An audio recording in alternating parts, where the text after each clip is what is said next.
नमस्कार। भगवत गीता में आत्मा के स्वरूप को लेकर कई गहरी बातें हैं। जी हाँ, बिल्कुल। आज हम खास तौर पर अध्याय 2 के श्लोक 23 पर थोड़ी बात करना चाहते हैं। हमारे पास जो सामग्री है, अध्ययन गाइड, कुछ विश्लेषण, उसके आधार पर। जी, श्लोक 23 बहुत ही प्रसिद्ध और महत्वपूर्ण श्लोक है ये। हाँ, तो ये स्रोत बताते हैं कि ये श्लोक आत्मा के अविनाशी होने का, मतलब उसके कभी नष्ट न होने का प्रमाण देता है।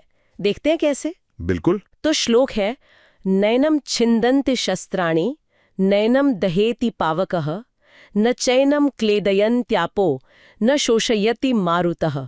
23। सुनने में ही कितना शक्तिशाली लगता है। जी हाँ, बहुत गहरा अर्थ है इसमें। विश्लेषण कहता है कि इसका सीधा मतलब है आत्मा को शस्त्र काट नहीं सकते, आग जला नहीं सकती, पानी भिगो नहीं सकता और हवा सुखा नहीं सकती। सही। बिल्कुल सही। और ये सिर्फ क्या कहते हैं, अलंकारिक भाषा नहीं है। अच्छा। स्रोत इस बात पर जोर देते हैं कि ये चारों बातें अकाट्य होना, मतलब हाँ। जिसे काटा ना जा सके, हाँ। अदह्य जिसे जलाया ना जा सके, अक्लेद्य जिसे गीला ना किया जा सके, और अशोष्य, और अशोष्य जिसे सुखाया ले जा सके। ये आत्मा के मूल स्वभाव को दर्शाते हैं। तो जैसे अकाट्य होने का मतलब सिर्फ तलवार या चाकू से कटना नहीं, उससे कहीं ज्यादा गहरा है। इसका मतलब है कि किसी भी भौतिक तरीके से, किसी भी हथियार से, किसी भी तरह के प्रहार से आत्मा को खंडित नहीं किया जा सकता, तोड़ा नहीं जा सकता। सामग्री कहती है कि ये उसकी अभेद्यता है, वो भेदी नहीं जा सकती। अच्छा, और इसी तरह अदह्य होना मतलब आग का न जला पाना। जी, ये दिखाता है कि कोई भी भौतिक ऊर्जा जैसे गर्मी, ताप, आग, वो आत्मा पर अपना प्रभाव नहीं डाल सकती, वो उसे भस्म नहीं कर सकती। और पानी का भिगो ना पाना, अक्लेद्य। हाँ, अक्लिद्य। स्रोत इसे आत्मा की शुद्धता और अपरिवर्तनीयता से जोड़ते हैं। जैसे पानी चीजों को गला देता है, घोल देता है, हाँ। आत्मा पर उसका कोई असर नहीं होता।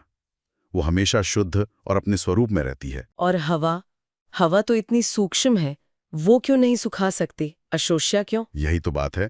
हवा जो इतनी हल्की और सर्वव्यापी है, वो भी आत्मा को क्षीण नहीं कर सकती, उसे सुखाकर कमजोर नहीं कर सकते हैं। कमाल है। तो ये चारों गुण मिलकर विश्लेषण के अनुसार आत्मा की अमरता को सिद्ध करते हैं। यहाँ एक और दिलचस्प बात सामने आती है।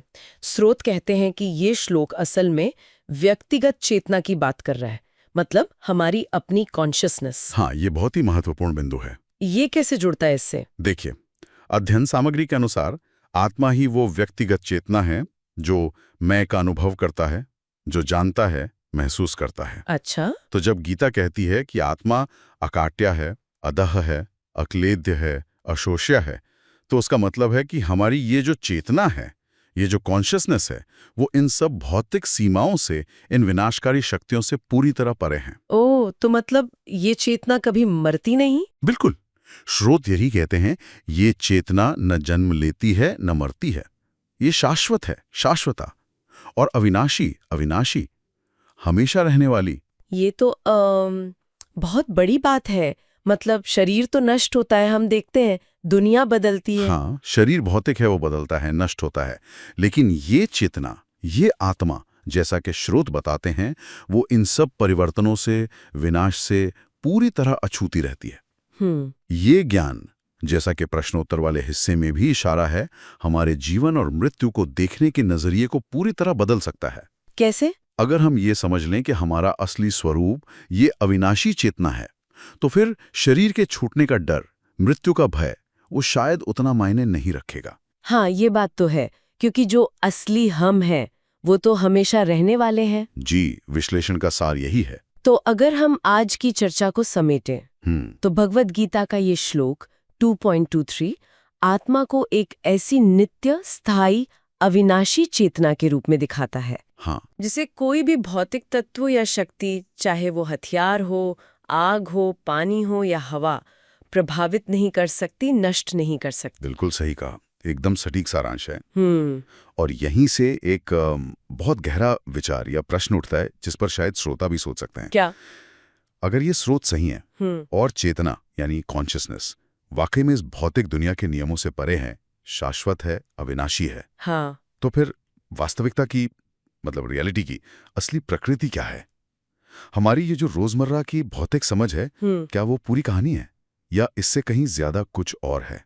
वाह, ये तो सोचने वाली बात है कि हमारी चेतना की असलियत शायद हमारी भौतिक समझ से कहीं ज्यादा गहरी और स्थायी हो। जी, ये एक ऐसा प्रश्न है जो हमें अपनी सीमाओं से परे देखने के लिए प्रेरित करता है। बिल्कुल।